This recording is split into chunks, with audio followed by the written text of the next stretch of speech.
Para matigil ang kamalasan sa buhay po ninyo, maglagay po kayo mga bossing ko ng isang maliit na bawang sa inyo pong aridoro. Bago ka matulog, ilagay nyo po muna ito dahil maaaring dito sa ating pong aridoro or sa ating CR, nagsisimula ang mga kamalasan.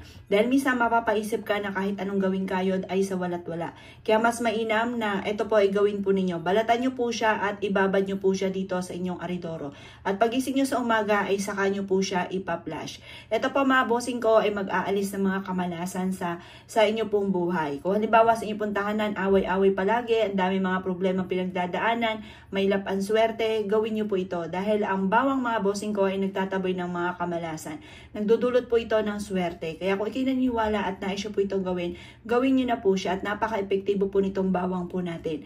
Mainam din po na meron kang isang mangkukan na bawang or kaya po may uling na may bawang at humihigop yan ng mga negative energy. Ganon din yung mga amoy-amoy sa CR po natin. At nagdudulot nga po ng swerte sa ating pong CR mga bossing.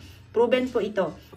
Kaya kung kayo parang lagi minamalas, gawin nyo na po siya. Napaka-epektibo po nito. Basta hayaan nyo po siya. Ay maliit lang na bawang para hindi magbara sa inyo pong aridoro. Kung ikaw po ay lagi na lang minamalas, lagi na nauubusan ng pera, gumamit ka ng ganito mga pamamaraan. O kaya marami po mga naiinggit sa inyo, may mga toxic sa buhay po ninyo na parang ayaw kang tantanan, mainam po na gumamit ka ng maliit na bawang. Ang dulot nito ay napakaswerte sa inyo at sa inyo pong buong pamilya. Gawin nyo po ito bago ka matulog. Ilalagay nyo lang man po itong maliit po na bawang po natin. At ipa-flash nyo siya sa umaga. Para mawala na ako naman ng mga kamalasan ng mga pinagdadaanan. Pero bago nyo siya ilagay sa aridoro, kayo po muna ay magwi-wish na lahat na ng kamalasan ko ay tinataboy ko na at huwag ka na muling babalik pa. Puro swerte ang darating sa akin, makakabayad na ako sa aking mga pagkakautang at hindi na muli ako mamumblema patungkol sa usapin ng pera. Lahat ng mga kamalasan ko, ultimo sa kalusugan, mga tao na nag-iintriga sa akin, sa mga tao na toxic sa buhay ko, ay lalayuan na ako ng mga ito at ako ay hindi na mauubusan ng pera.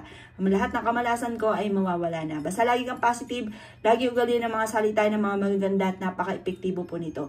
Ang gagawin nyo lamang mga bossing ko, ipa-flash nyo lamang po ito pagtapos yung i-overnight po siya.